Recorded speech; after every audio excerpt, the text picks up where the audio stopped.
even tell you how many times people get that wrong. I mean, the first day of class usually is a complete embarrassment where everyone looks over to see who that kid is weirdly named. I mean, my name is not Pilot Inspector or Apple. And it's just, people always pronounce it wrong with Unsa, Yunsa, Unka. I don't even know what an Unka is. Vanessa, which is like 6 more letters than what my actual name is. But my parents told me that they gave me a name that would be unique because they wanted me to do something with it. And I don't really know what I've done so far, but I feel like a road trip to figure out who I am will let me discover who I want to be and what I want to be. I don't think many people get this opportunity to go and travel and to meet inspiring individuals who shape their future and shape their way of thinking. And I would love to be part of that group that gets to do that.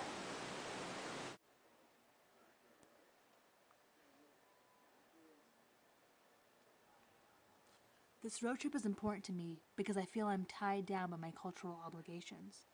There are expectations for me to be this perfect Indian girl, to obtain a medical or engineering degree, but I can't imagine myself doing that. On the outside, I'm Indian. I wear the clothes, go to the functions, and play the part. But on the inside, I feel chained and shackled by what is expected of me. Don't get me wrong, I'm proud to be who I am. I just think that maybe this trip can be an escape for me to figure out who else I'm capable of being.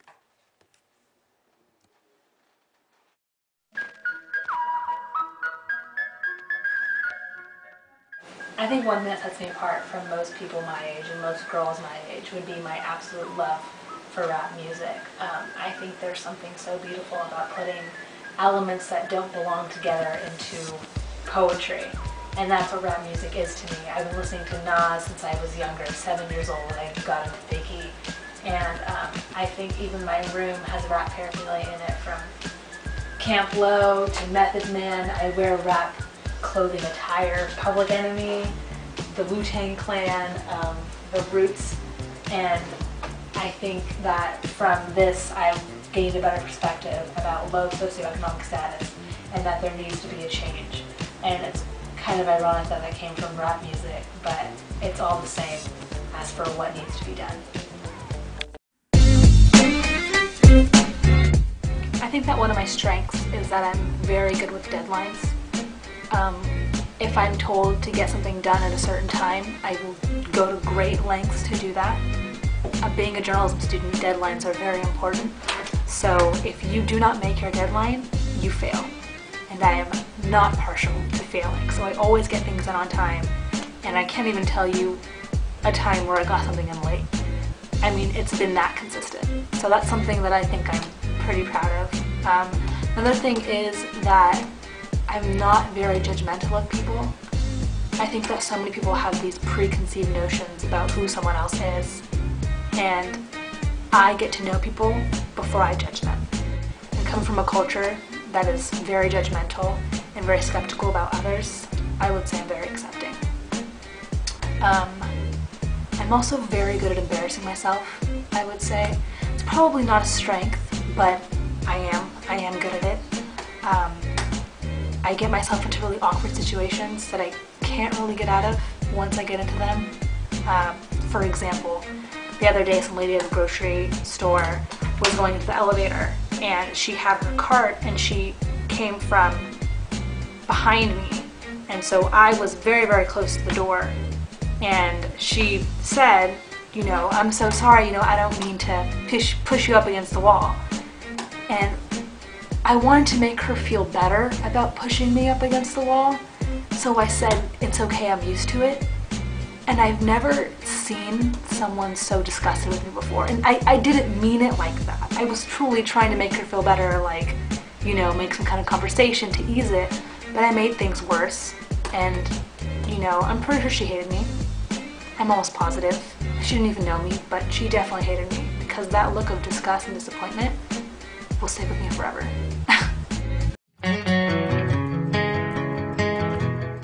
For weaknesses, I mean, I could tell you that I'm not comfortable getting things in last minute, so I always plan ahead, but that's doing the whole making a weakness a strength. So if I had to be honest, I would say one of my weaknesses is that I never let myself get too emotionally attached to something. It's not that I'm completely distant, it's that I am very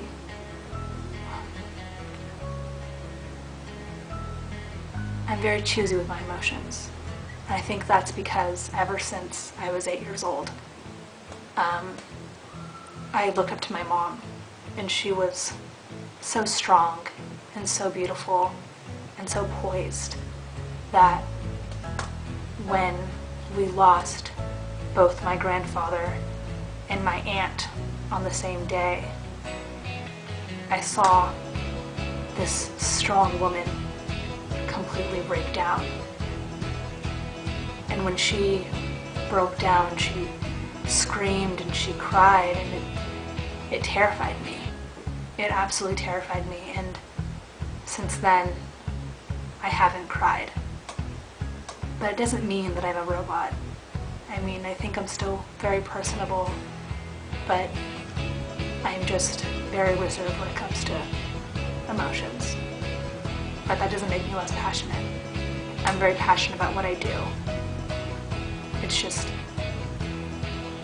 it's very hard to face such a traumatic event and then come out completely unscarred. So if I said anything as a weakness, it would be that I haven't cried since I was 8 years old.